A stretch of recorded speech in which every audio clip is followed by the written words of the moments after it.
Assalamualaikum warahmatullahi wabarakatuh. Waalaikumsalam warahmatullahi wabarakatuh. Alhamdulillah rabbil alamin wassalatu wassalamu ala asyrafil anbiya wal mursalin nabiyina wa habibina Muhammadin wa ala alihi washabihi ajmain wa man tabi'ahum bisyanan ila yaumiddin, amma ba'du. Kepada yang terhormat CEO Absolute Group Bapak Aji Sastro SH, kepada yang terhormat Direktur Absolute Service Bapak Brigjen TNI Purnawirawan Insur Agus Fiarso, kepada yang terhormat Direktur Absolute Group Ibu Haja Eka Sri Yulianti, Ibu Astri Insani, dan Bapak Julian Rahmanto, kepada yang terhormat Ustadz Haji Muhammad Siddiq LC-MC, dan Bapak Ibu karyawan Absolute Group yang dimuliakan oleh Allah Subhanahu wa taala. Sebagai umat muslim, adalah kita panjatkan syukur kepada Allah Subhanahu wa taala yang memberikan limpahan rahmat dan hidayahnya sehingga pada sore hari ini kita diizinkan untuk berkumpul dalam acara pengajian tanpa adanya halangan. Semoga dapat menambah ilmu dan wawasan kita sebagai bekal kehidupan di dunia dan juga di akhirat nanti. Salawat dan salam semoga tercurahkan kepada Nabi Muhammad SAW beserta keluarga, sahabatnya, dan kepada kita semua sebagai umatnya. Hadirin yang saya hormati, saya selaku pembawa acara izinkan untuk membacakan susunan acara kepada pengajian sore hari ini. Yang pertama, pembukaan. Mari kita buka pengajian ini dengan pembacaan Al-Fatihah. Berlanjut ke acara yang inti kita, yaitu yang kedua, yaitu tausiah fikih. Pertama, mari kita membaca Al-Fatihah. A'udzubillahi minasyaitonirrajim. Bismillahirrahmanirrahim. Alhamdulillah. Ya.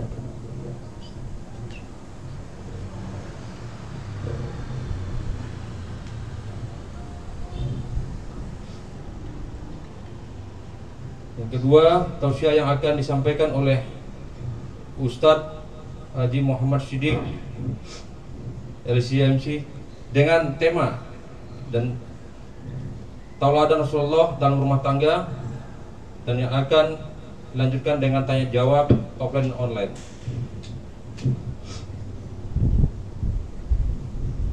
Yang terakhir, doa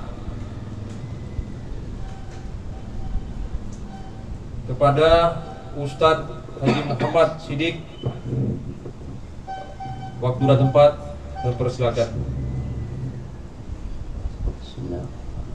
Assalamualaikum warahmatullahi wabarakatuh.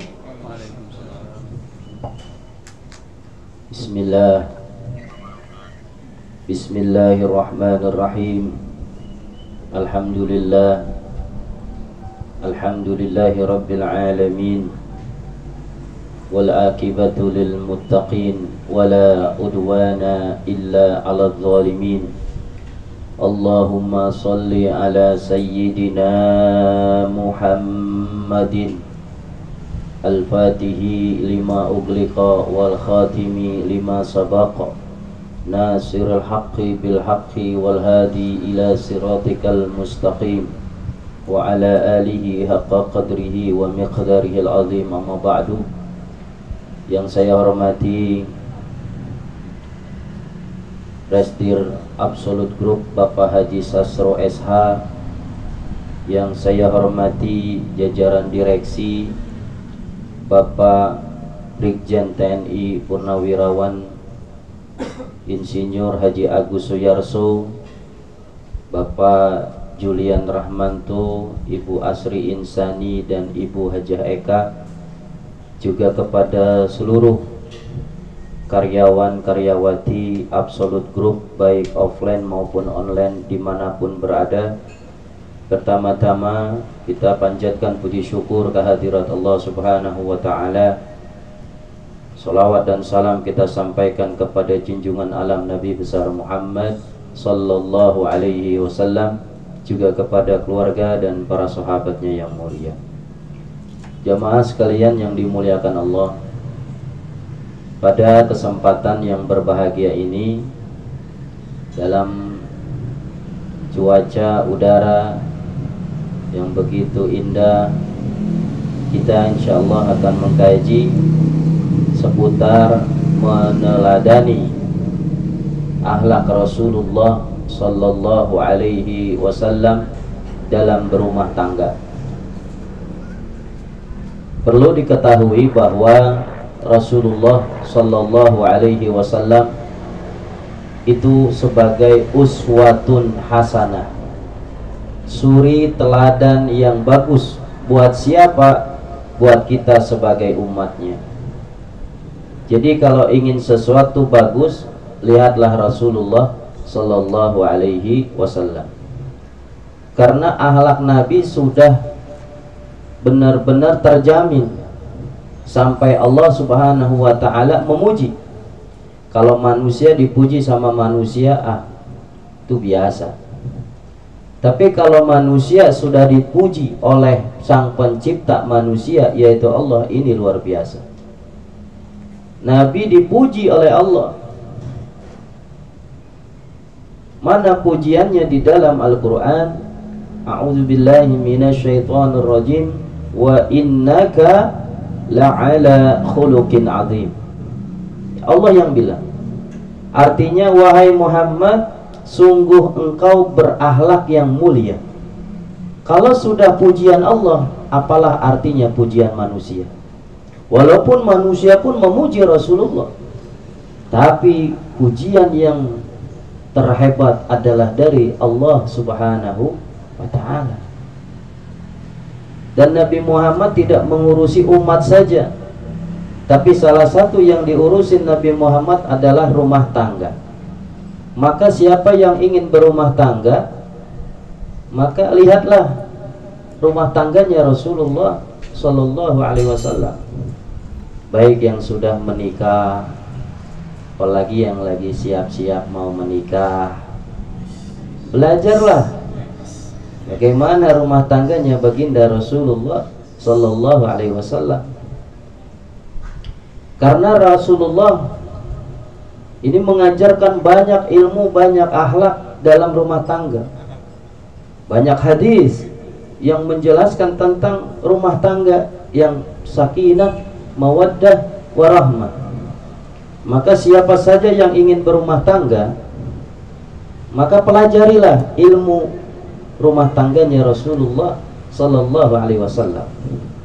Insyaallah kalau belajar ilmu rumah tangga Rasul atau ilmu nikah, di dalam menjalani rumah tangganya yang terasa adalah indah, damai, berkah, kalau mengikuti apa yang diajarkan Rasulullah sallallahu alaihi wasallam. Sehingga ada ungkapan baiti jannati, rumahku adalah jannati, apa? Surga. Jadi kalau rumah tangganya berkah, rumah tangganya bagus, masuk ke dalam rumah tangga, masuk ke rumah, itu seakan-akan berada di dalam surga. Indah, damai, tentram. Kalau rumah tangganya mengikuti ajaran Rasulullah sallallahu alaihi wasallam. Tapi sebaliknya, ini sebaliknya bahaya. Ada ungkapan baiti nari, rumahku atau rumah tanggaku adalah nerakaku. Ada orang kalau udah masuk ke rumah, waduh udah puyeng udah. Di luar rumah bahagia, begitu masuk ke rumah puyeng lagi. Ada yang begitu, banyak, sampai betahnya di luar rumah, di rumah puyeng. Nah itu bahaya kalau begitu, rumahnya neraka udah. Tapi yang bagus adalah ketika orang sudah berumah tangga, masuk ke rumah tangganya, masuk ke rumahnya damai, tentram, betah, bahagia, karena rumah tangganya seperti di dalam surga. Nah itu yang kita ingin ciptakan. Karena kita ingin berumah tangga itu untuk selamanya, ya. Maka dari itu pentingnya kita meneladani ajaran Rasulullah Sallallahu Alaihi Wasallam. Karena di sini ada yang bahkan banyakan yang jomblo,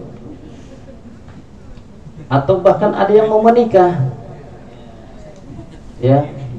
Maka sebelum saya bahas kehidupan rumah tangga, nih sebelumnya pranikahnya dulu, ya.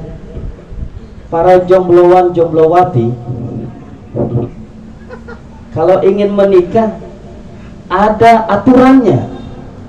Nah, oh emang ada aturannya Ustadz? Ada. Islam mengajarkan apa? Niatnya jangan salah. Orang kalau mau nikah salah niat, kesononya bisa salah. Ya, cari karakter lawannya yang bagus. Ya, babat bibit bebetnya harus bagus. Yang gimana? Ikuti hadis Nabi. Nabi bersabda, tunkahul mar'ah li arba'in. Wanita dinikahi karena 4 sebab. Jadi ini laki-laki kalau mau nikah ke perempuan, ini ada 4 niat. Yang pertama, wanita dinikahi tunkahul mar'ah li arba'in, li jamaliha, karena kecantikannya. Betul nggak? Laki-laki mau nikah ke perempuan, ada nggak yang karena kecantikannya? Banyak. Nggak apa-apa Ustadz, miskin juga. Nggak apa-apa Ustadz, Islamnya Islam KTP, yang penting mah cantik. Tuh, ada tuh begitu ya. Ya minimal nggak malu-maluin bawa kondangan. Yang penting cantik. Bahkan kebanyakan orang nikah karena kecantikannya. Nabi yang bilang, banyak orang nikah karena tujuannya kecantikannya itu. Yang kedua, wali maliha, karena hartanya. Saya nikah dengan si fulan ini, wah karena dia kaya. Gak peduli walaupun gak kecantik juga. Hidungnya pengok ke dalam gak apa-apa, warnanya belang gak apa-apa, yang penting kaya. Ada yang begitu orang nikah karena kekayaan, banyak. Yang ketiga kata Nabi, wanita dinikahi karena apa? Linasabiha, karena keturunannya, keluarganya, keluarga darah biru. Sekarang darah oranye. Ya, ada tuh orang nikah karena niat keturunannya ningrat. Oh ada. Dan yang keempat, ada orang nikah lidiniha, karena agamanya. Saya mah nggak apa-apa walaupun si Neng mah nggak cantik, keluarga biasa saja, kekayaan juga standar sederhana, tapi ya ampun solehnya, soleha banget, sopan baik, ibadahnya bagus.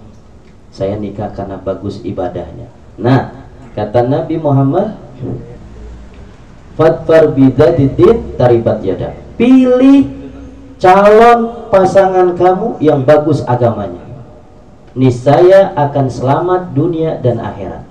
Tuh kata Nabi. Jadi orang kalau mau nikah itu yang pertama harus terpatri niatnya untuk memilih calon pasangan. Pertama lihat agamanya. Ya kalau sudah bagus agamanya boleh. Kita juga pengen dong yang cantik. Kita juga pengen pasangan kita yang kaya. Kita juga pingin pasangan kita yang bagus keturunannya. Tapi yang prioritasnya adalah agamanya. Kenapa? Karena dengan agama rumah tangga akan baik. Tapi kalau rumah tangga tanpa agama hancur. Berapa banyak rumah tangga istrinya cantik, suaminya ganteng, harta banyak, keturunan bagus, agama nggak ada. KDRT itu, betul nggak? Makanya jangan cari yang ganteng. Ngapain ganteng kalau nyekek? Lebih baik biasa tapi setia. Kata orang sekarang begitu. Ya, iya. Nyari yang ganteng tapi begitu ya. Ya cari ganteng tapi yang agamis, insya Allah. Udah jelek nyekek, wah apa yang diambil yang begitu. Jadi luruskan niat. Kalau mau menikah niat karena Allah. Niat karena Allah Subhanahu wa taala, cari calonnya itu yang bagus agamanya. Apalagi kalau jomblowati. Wanita nih, gadis pengen cari imam. Ya, cari imam soleh dunia akhirat. Jangan salah pilih, udah selesai.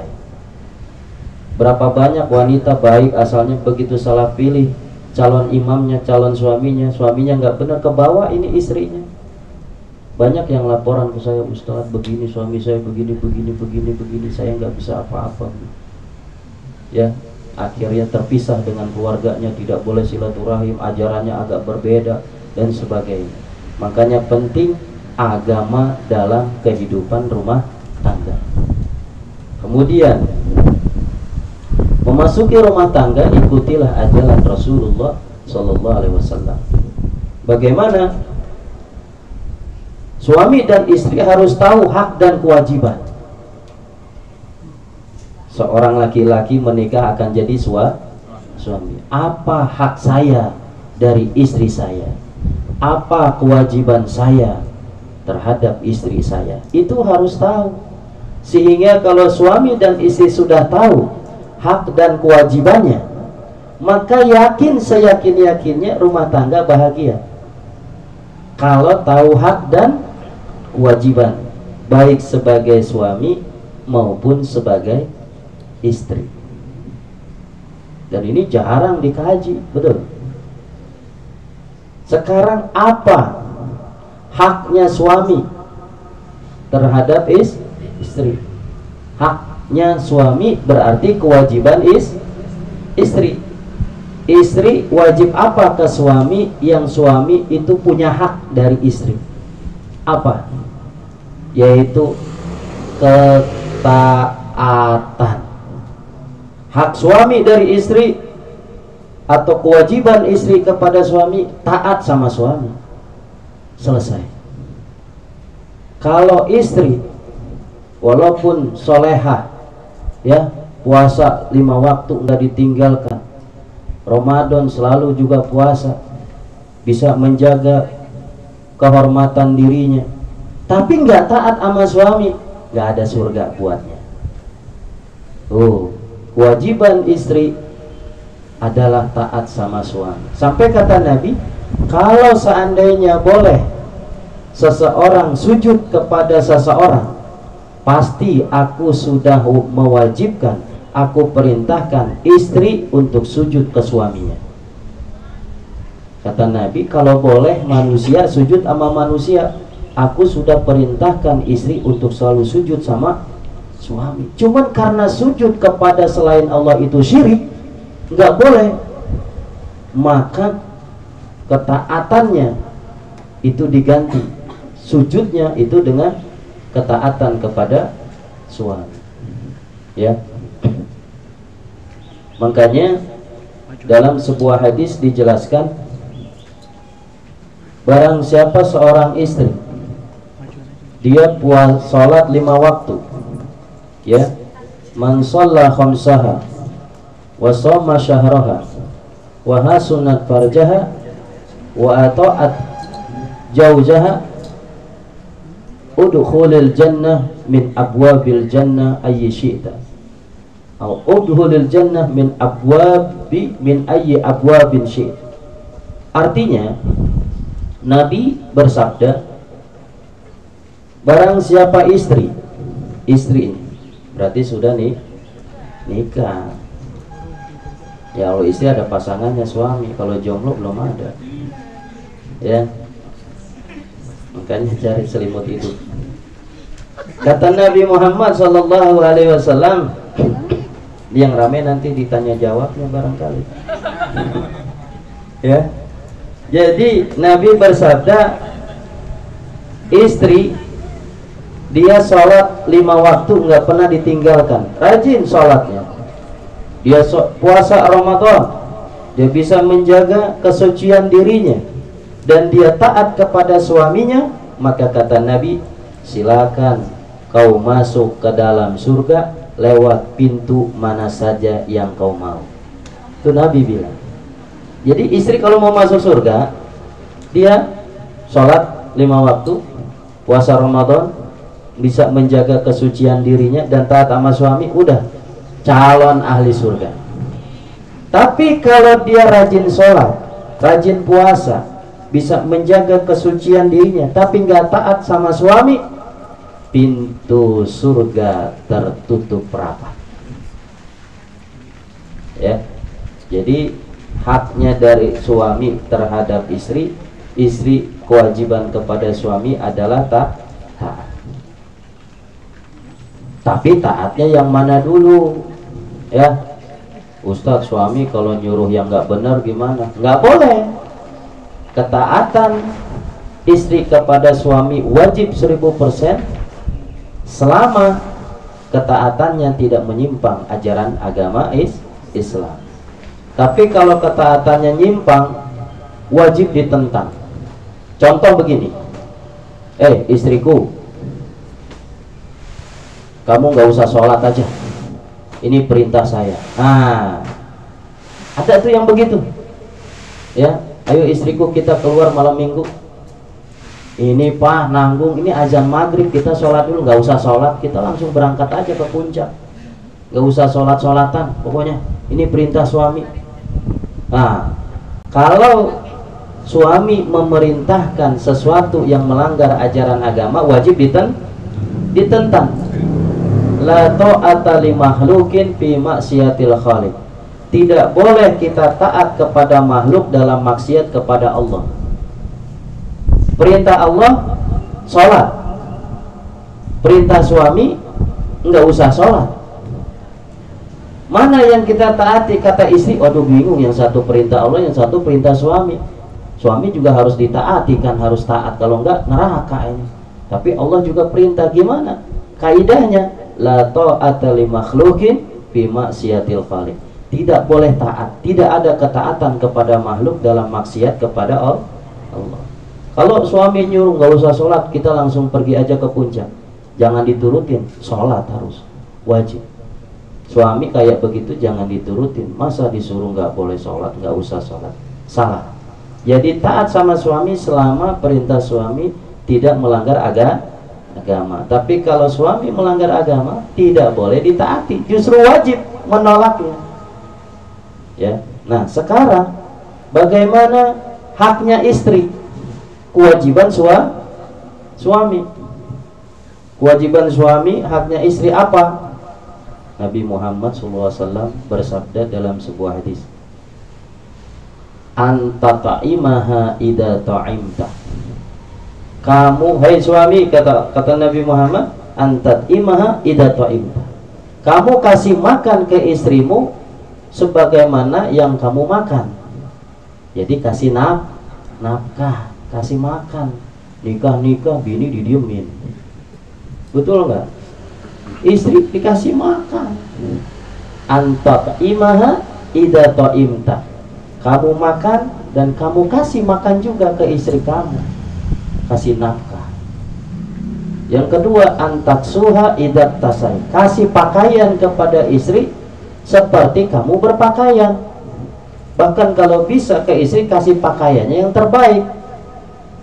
Jangan kalau buat suami, mentang-mentang suami kerja penghasilannya besar, istri di rumah tangga saja diam di rumah. Suami beli baju yang 300 juta, istri beli baju yang 10.000 tiga di Minggu Ria. Kan ada Minggu Ria itu murah-murah, daster 10.000 tiga. Suami 300 juta pakaiannya, istri 10.000 tiga. Jangan, kalau bisa kasih istri yang terbaik, suami yang biasa. Itu tanda sayang. Ya. Jadi yang kedua, haknya istri mendapatkan nafkah, pembiayaan, makanan dan pakaian. Jadi yang pakaian itu dari suami. Kemudian apa? Wala tadribil wajh. Tidak boleh suami memukul wajah. Kalau lagi marahan, kan biasa rumah tangga suka marahan ya. Ada aja suami istri. Bener Pak Mansur, Kalau suami istri nggak ada marah-marahan, bohong. Pasti suka marah-marahan. Ya. Nah, kalau emosinya sudah memuncak, jangan sampai ringan tangan. Ini Nabi yang bilang wala tadribil wajah, jangan pukul wajah. Apalagi nyekek. Kayak banting katanya, rongga kerongkongannya sampai rusak suaranya, itu nyanyi lagi ternyata. Ya. Jadi apa? Tidak boleh itu laki-laki durhaka, laki-laki yang tidak baik. Jadi emosi sebagaimana apapun tidak boleh ringan tangan. Jangan main tampar ke istri. Kayak lagu Betaria Sonata dulu. Ya, lihatlah tanda merah di pipi, bekas gambar tangannya. Ujungnya pulangkan saja aku pada, gitu dah pokoknya ya. Ya, karena main tangan tidak boleh. Ya, Rasulullah SAW selalu sayang dengan siapa? Istrinya. Kalaupun istri punya salah, tidak sampai kekerasan. Tapi pertanyaannya, boleh memang kalau rumah tangga harus ada kekerasan atau tidak? Tidak, Pak Mansur. Dalam rumah tangga harus ada kekerasan atau tidak? Kadangkala harus ada kekerasan. Karena kalau tidak ada kekerasan ya tidak indah juga sih memang. Kadangkala ada kekerasan. Ya, kekerasan yang khusus maksudnya. Iya, Pak Mansur juga kekerasan harus terjadi, Pak. Kalau tidak ya tidak bisa, Pak. Tapi bukan kekerasan yang KDRT ya, tapi kekerasan yang membawa nikmat seperti itulah. Masya Allah, subhanallah. Jadi Rasulullah Shallallahu Alaihi Wasallam itu kalau istrinya ada masalah, ada kesalahan, itu ditegur, tapi tegurnya dengan cara yang lunak, yang indah. Pada suatu waktu Nabi Muhammad memerintahkan Siti Aisyah istrinya itu membuat teh. Akhirnya Siti Aisyah langsung siap ya Rasulullah. Akhirnya dibuatkan teh. Dan kenyataannya entah kenapa Siti Aisyah yang harusnya ngasihnya gula dikasihnya garam. Diaduk aja. Dan gak dicobain dulu. Pokoknya untuk buat Rasulullah suamiku tersayang, diaduk. Kasih. Yang tadinya gula ngasihnya teh. Ngasihnya teh. Kasihnya gula ngasihnya garam. Sampai ke Rasulullah, ada ya Rasulullah, dengan sopan, dengan tunduk. Walaupun suami tapi Rasulullah utusan Allah. Sopan istri. Istri zaman sekarang kan beda. Betul nggak? Betul nggak? Iya, boro-boro sopan sama suami sekarang. Pakai ini. Waduh, luar biasa. Kalau istri Rasulullah, ada ya Rasulullah, dikasih dengan sopan. Rasulullah akhirnya tersenyum, dia minum teh. Ya, begitu diminum, rasanya luar biasa. Kebayanglah teh pakai buah rusa, pakai gula, pakai garam. Alhamdulillah. Siti Aisyah senang lihat Rasul tersenyum. Masya Allah, enak sekali teh buatanku ini. Dengan rasa cinta aku buatnya. Ternyata Rasulullah ingin negur gimana? Tidak dengan marah, tapi harus tersenyum. Nih cerdasnya Rasulullah. Ketika menegur kesalahan sang istri, wahai Aisyah ya Humairah, wahai yang kemerah-merahan, aku ingin kita kita minum teh itu bareng-bareng. Kayaknya enak satu gelas kita minum berdua, romantis gitu loh. Yuk silakan kau minum, aku sudah minum, kau minum sekarang. Enggak ya Rasul, tidak boleh. Itu adalah teh engkau. Aku tidak boleh satu gelas minum dengan engkau. Soal adab. Istri yang tidak hormat, tidak sopan kepada suami, minum satu teh itu satu gelas, enggak mau. Tidak ya Rasul. Ayo minum. Enggak ya Rasul. Minum. Enggak ya Rasul. Pahamnya beda. Kalau Aisyah menghormati, kalau Rasulullah kasih tahu.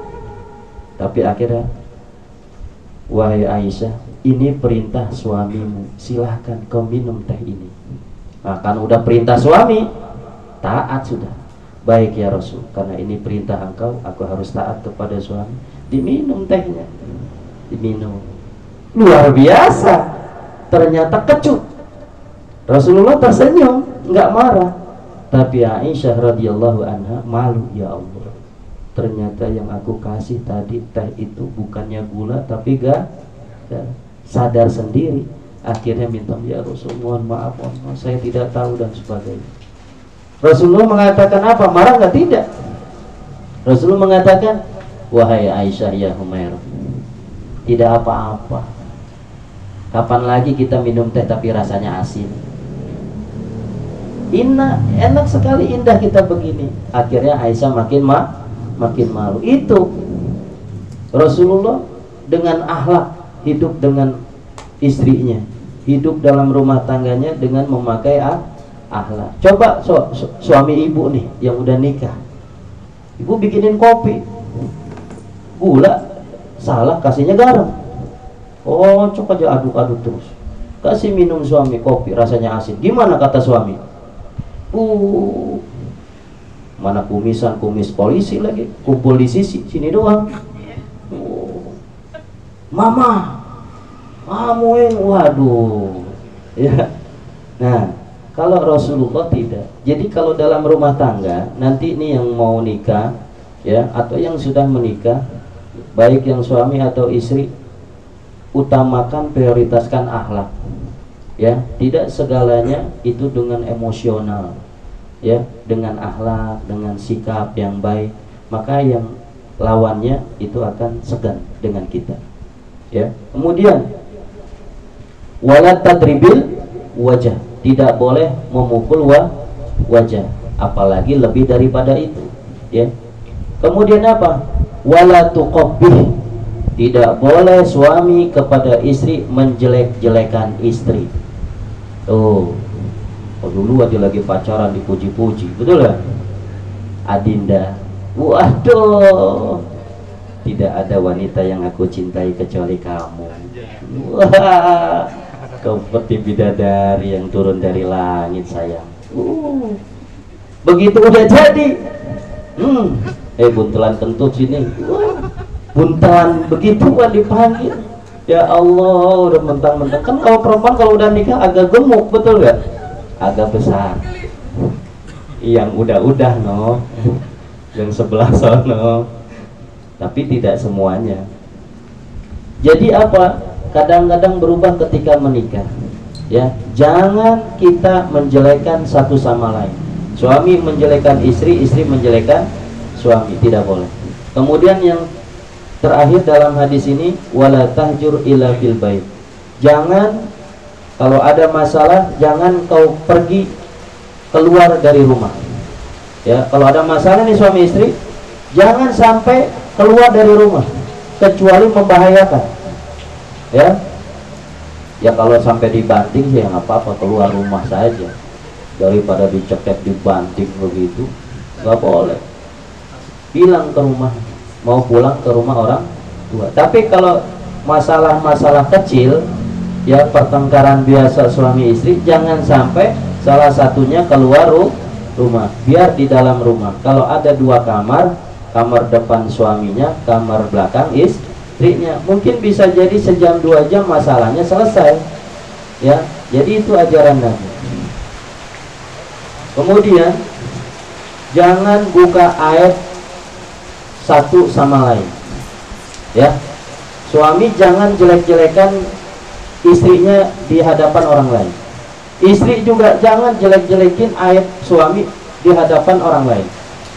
Ustadz, saya mah nggak sama orang lain mah enggak, saya mah nggak pernah kumpul sama ibu-ibu RT, tukang sayur, nggak pernah Ustadz. Saya mah suka di medsos. Butuh.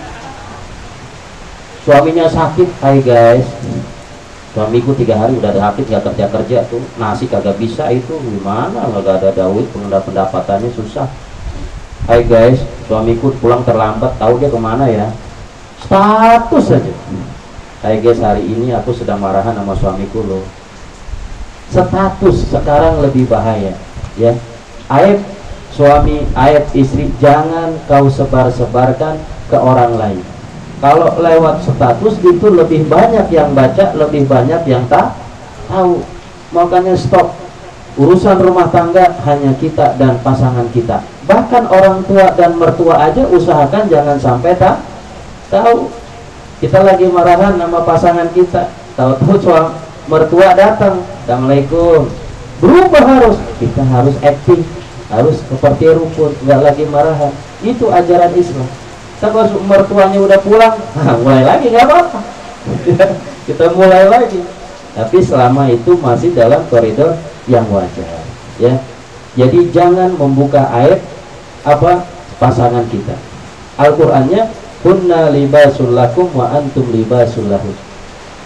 Wanita-wanita istri-istri itu adalah pakaiannya suami, suami pakaian istri. Ya. Baik. Karena kondisi ya yang tidak memungkinkan, jadi cukup sekian saja. Walaupun masih banyak yang harus dibahas, tapi karena kondisional maka dicukupkan sekian saja. Kurang lebihnya mohon maaf. Akhirul kalam. Wassalamualaikum warahmatullahi wabarakatuh.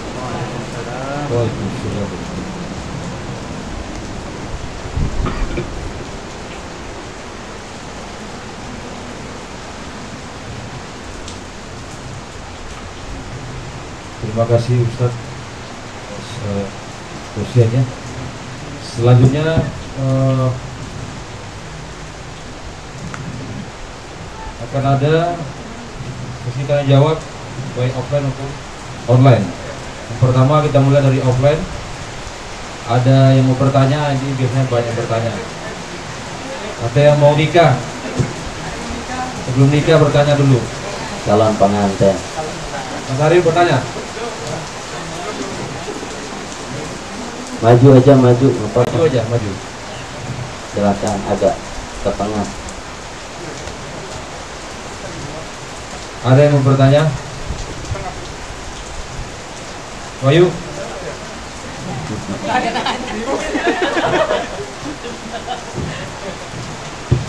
Assalamualaikum warahmatullahi wabarakatuh. Waalaikumsalam warahmatullahi wabarakatuh.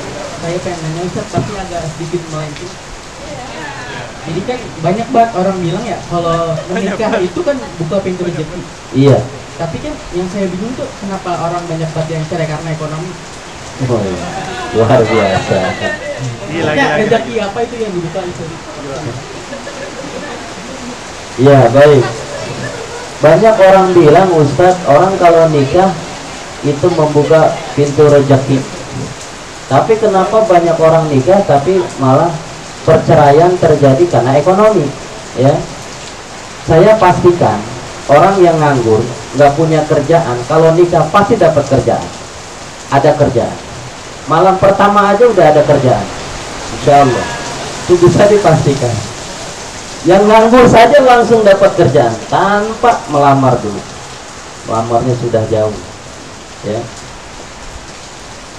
Kenapa di dalam Al-Quran atau Allah mengatakan atau Nabi mengatakan dalam hadisnya bahwa an-nikah miftahur rizq, nikah itu pintunya rizki. Ya, kenapa? Karena Allah mengatakan dalam Al-Quran, Allah kayakan orang yang menikah.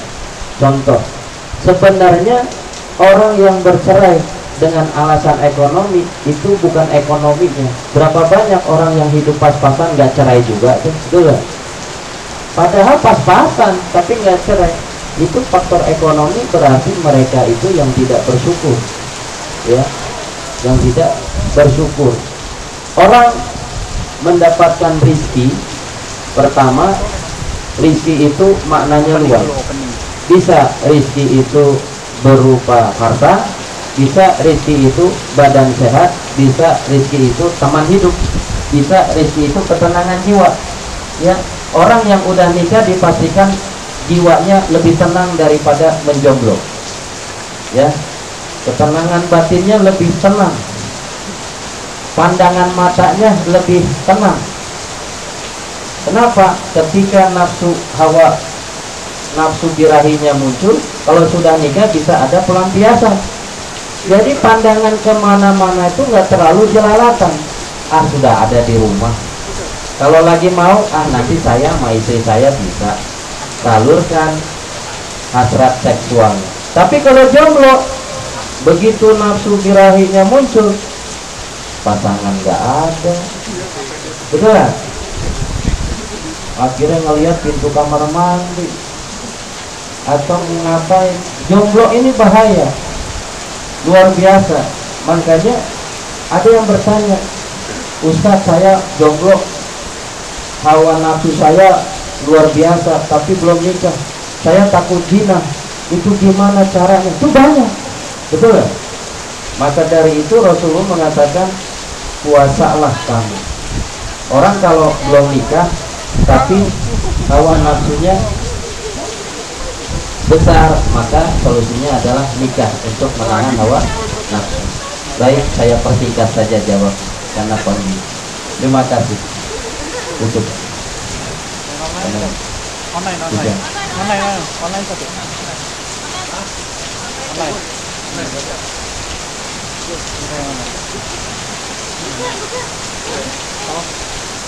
Langsung aja nih.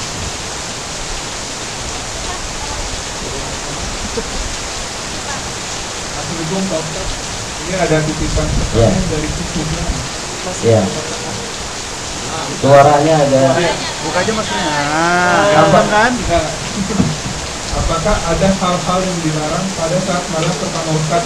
Terima kasih. Wassalamualaikum. Ini kayaknya calon pengantin ya. Adakah hal-hal yang dilarang dalam malam pertama? Iya, ada. Ada yang dilarang. Ya. Yang dilarang itu kalau kamar pengantinnya nggak ada pintunya. Nah, itu nggak boleh. Itu dilarang. Karena kedua pasangan nggak bisa bebas. Yang kedua, tamu-tamu keluarga besar jangan ngumpul dekat kamar, ya, terganggu. Yang ketiga, lampu kamar jangan terang, ya. Yang keempat, yang mudah-mudahan istrinya nggak lagi berhalangan. Ya. Itu usahakan jauh seperti itu. Kalau ada di antara itu nggak tenang malam pertamanya. Dan tadi saya katakan bahwa orang yang nggak kerja aja malam pertama udah ada kerjaan. Insya Allah dijamin ada kerjaan. Kerjaannya bahkan berkepanjangan. Ya. Jadi yang penting orang kalau mau malam pertama itu pertama sunnahnya sholat sunnah. Sholat sunnah dulu. Sholat sunnah aja. Ya, jangan gedebak-gedebuk aja. Ya, kayak Tarsan aja langsung buka. Jangan. Pakai adab pertamanya, ya, sholat sunnah dulu suami istri. Oh, indah banget. Allahu Akbar, Allahu Akbar. Cium tangan. Udah gitu doa, ya Allah jadikanlah hubungan kami ini menjadi awal daripada memperbanyak keturunan, mempunyai rezeki berupa anak dan sebagainya. Doa. Kemudian mau hubungan, udah apal doa. Doanya harus bisa, jangan gedebak-gedebuk aja. Tapi baca doa. Ya, yang baca suami. Gimana? Bismillahirrahmanirrahim. Allahumma jannibna syaitan wa jannibi syaitana ma razaqtana. Ya Allah, jannibna syaitan, jauhkan kami, maksudnya suami istri, jauhkan kami dari tipu daya setan. Dan jikalau kau berikan rezeki berupa anak dari hubungan kami, jadikanlah anak kami juga dijauhkan dari setan. Itu kata ulama di dalam satu kitab. Kalau orang hubungan badan gak baca doa, itu setan, maaf-maafnya agak sedikit porno, tapi emang kata ulama begitu. Kalau orang hubungan badan mau malam pertama, mau malam ke-17, mau sama, mau malam apa juga, kalau hubungan badan gak baca doa, itu setan nempel di kepala helmnya suami. Setan udah ngumpul di sini. Nggak baca doa, itu setan ngikut. Nah, ketika muntah, sama setan juga muntah. Keluar sperma suami, keluar sperma setan. Makanya kalau jadi anak setengah anak suami, setengah anak setan. Yang gimana setengah anak setan? Kalau diatur susah. Suruh sholat ya mau, ngelawan sama orang tua. Itu bisa jadi indikasi waktu bikinnya setengah sama setan. Kenapa? Enggak dibarengi doa. Makanya jauh-jauh pengantin kalau mau nikah apalin dulu itu doa. Ya, Allahumma jannibna syaitan wa jannibi syaitana ma razaqtana. Ini jangan mentang-mentang wah gampang, nanti saya tanya sama teman saya yang lulusan pesantren. Ternyata lulusan pesantren temannya cuma 3 hari di pesantren. Nanya, doa itu dong hubungan suami istri. Ya udah nih sama apa lu begitu. Emang nggak pasti nggak tahu apa. Allahumma ini a'udzu juga minal hubusi wal khaba'ith. Ya baca doa keluar masuk ke dalam wes. Itu bahaya. Jangan sampai salah doa ya. Jadi adab-adabannya malam pertama itu adalah sholat sunnah, punya wudu, doa ya. Kemudian jangan terlalu teriak, makruh.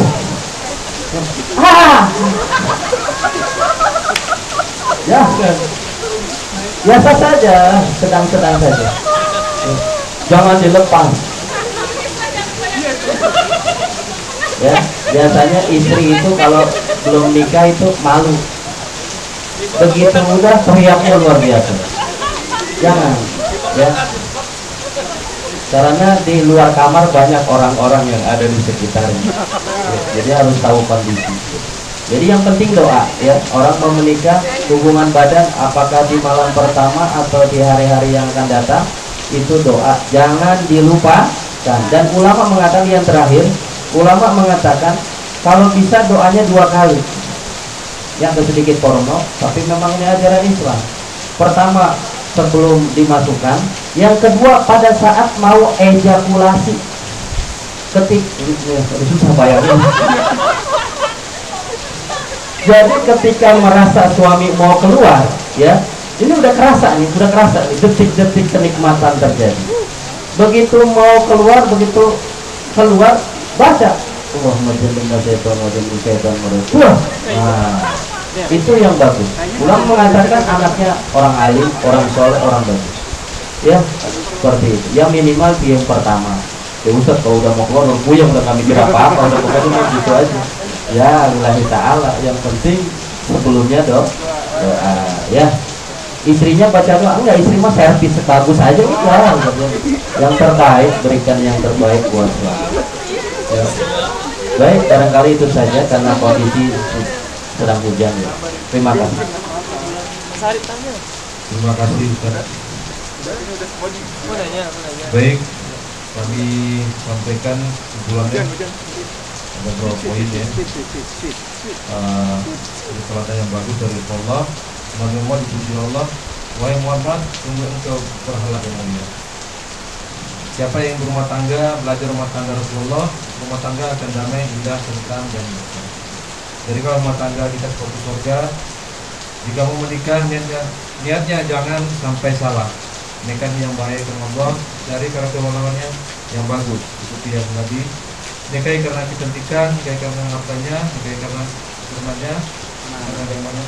Kata Nabi, pilih wanita yang bagus agamanya, karena agama rumah tangga akan baik. Harus tahu hak dan kewajiban baik sebagai suami maupun sebagai istri. Kewajiban istri adalah taat pada suami. Jika seorang istri taat pada suami, kata Nabi, silakan masuk surga lewat pintu mana saja yang kau mau. Jika tidak taat pada suami, pintu surga tertutup rapat. Tidak boleh taat pada makhluk dalam maksiat kepada Allah. Contoh, suami melarang istri sholat, tidak boleh diikuti. Ajaran Nabi, tidak boleh main tampar terhadap istri. Jika salah, tegur istri dengan baik, bahasa yang indah. Yang mau menikah, baik suami istri, utamakan akhlak. Tidak boleh memukul wajah. Tidak boleh suami menjelek-jelekkan istrinya, atau jangan membuka aib pasangan kita. Itu kesimpulan yang kami ini catat.